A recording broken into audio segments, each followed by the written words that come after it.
اللہ کی ذات میں کسی بت کو شریک کرو یا پیغمبر کو شریک کرو، کافر ہونے میں دونوں بولو نا برابر۔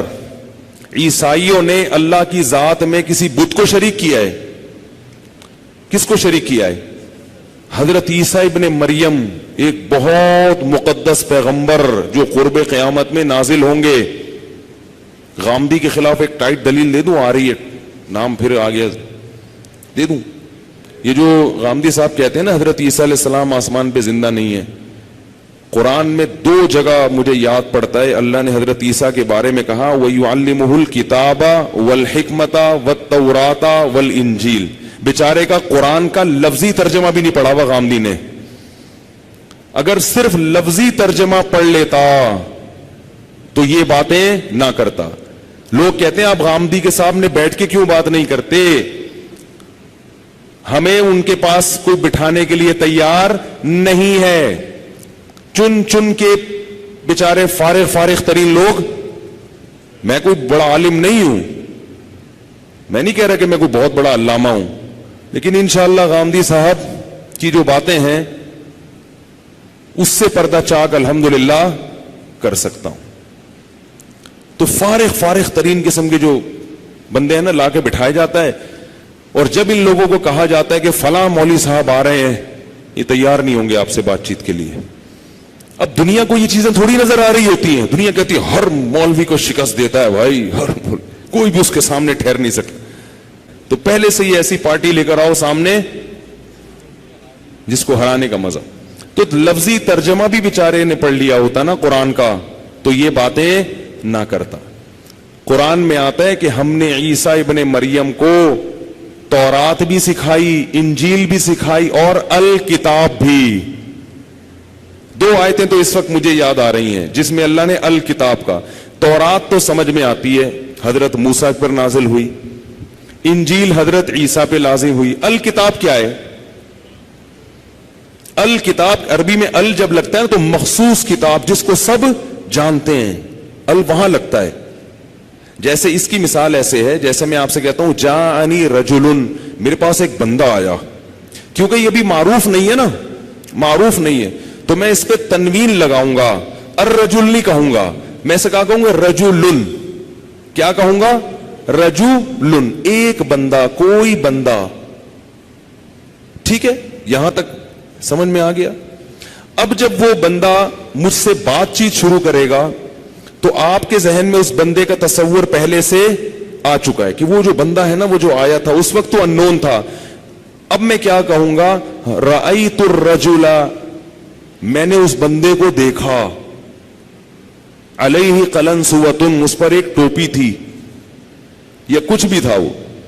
تو اب جب دوبارہ اس کا تذکرہ آئے گا تو رجل نہیں ہوگا بلکہ الرجل، کیونکہ ایک دفعہ اس کا ذکر پہلے ہو چکا ہے۔ اس کو کہتے ہیں معہود، ذہن میں وہ مستحضر ہو گیا ہے، مخصوص، کیونکہ اب آپ کا ذہن خود بخود اس ال کے لفظ سے خود بخود جائے گا کہ یہ وہی آدمی ہے جس کی پہلے بات ہو رہی ہے۔ لیکن اگر میں یوں کہتا ہوں جاءنی رجل، ایک بندہ آیا، رأیت رجلا، میں نے بندے کو دیکھا، تو یہاں بندے سے وہ والا بندہ مراد نہیں ہے بلکہ کوئی دوسرا ہے۔ الف لام لگانے سے اور ہٹانے سے اتنا فرق پڑ جاتا ہے عربی میں۔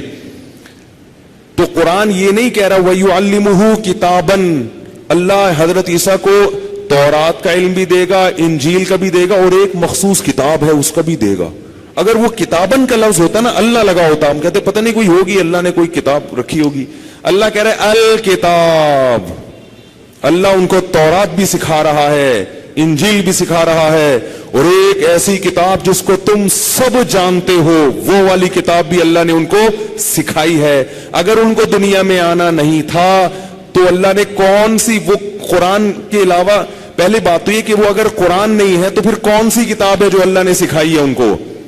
اور اگر قرآن سکھایا ہے تو حضرت موسیٰ کو کیوں نہیں سکھایا، حضرت ابراہیم کو کیوں نہیں سکھایا، حضرت ادریس کو، حضرت نوح علیہ السلام کو قرآن میں کیوں نہیں ہے کہ ہم نے ان کو الکتاب سکھائی ہے؟ حضرت عیسیٰ کو کیوں ہے کہ ہم نے ان کو یہ قرآن سکھایا؟ ہم نے صرف اس لیے کہ انہوں نے اس امت میں نازل، بولو بھائی، ہونا ہے۔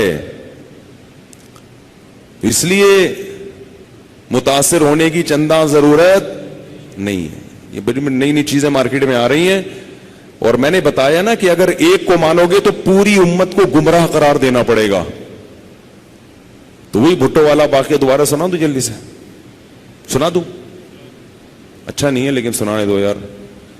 ضیاء الحق کو حکم دیا تھا بھٹو صاحب نے کہ جتنے جیل بھروں میں لوگ ہیں نا سارے سب کو اڑا دو.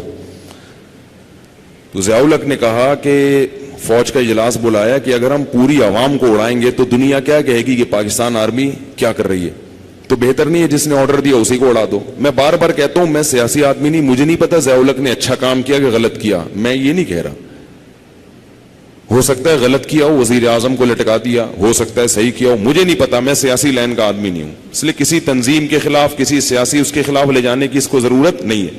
لیکن ضیاء الحق کی سوچ کیا تھی کہ بھائی سب کو اڑاؤ, اس سے بہتر ہے کہ جو آرڈر دے رہا ہے ایک اکیلا اس کو مارکیٹ سے شارٹ کر دو. تو میں آپ سے کہہ رہا ہوں کہ آپ اگر غامدی صاحب کو تسلیم کر لیتے ہیں تو پوری امت سے آپ کو ہاتھ دھونے پڑ جائیں گے. ساری امت, سارے مفسرین, سارے محدثین کیا ہو جائیں گے؟ غلط. چاروں ائمہ, خلفائے راشدین, صحابہ سب کیا ہو جائیں گے؟ ابو ہریرہ رضی اللہ تعالیٰ عنہ بھی غلط ہو جائیں گے. وہ تو دلیل کے طور پہ قرآن کی آیتیں پڑھتے تھے ابو ہریرہ رضی اللہ تعالیٰ عنہ. حضرت ابو ہریرہ نے جب یہ حدیث سنائی, صحیح مسلم کی حدیث ہے, لَيُوشِكَنَّ أَن يَنزِلَ فِيكُمُ ابْنُ مَرْيَمَ حَكَمًا وَعَدْلًا, فرمایا اللہ کی قسم ضرور بالضرور, یہ نون تاکید قسم کا معنی دیتا ہے کہ تم پر عیسیٰ ابن مریم آسمان سے نازل ہوں گے اور عادل بن کے حکومت کریں گے. جب یہ حدیث سنائی تو حضرت ابو ہریرہ نے فرمایا اقرؤوا ان شئتم, اس حدیث کی تائید میں اگر تم چاہتے ہو تو قرآن کی یہ آیت تلاوت کرو. اس کے بعد وہ آیت پڑھ کے سنائی انہوں نے, وَإِن مِّنْ أَهْلِ الْكِتَابِ إِلَّا لَيُؤْمِنَنَّ بِهِ قَبْلَ مَوْتِهِ. تو سارے یہی کہہ رہے ہیں بھائی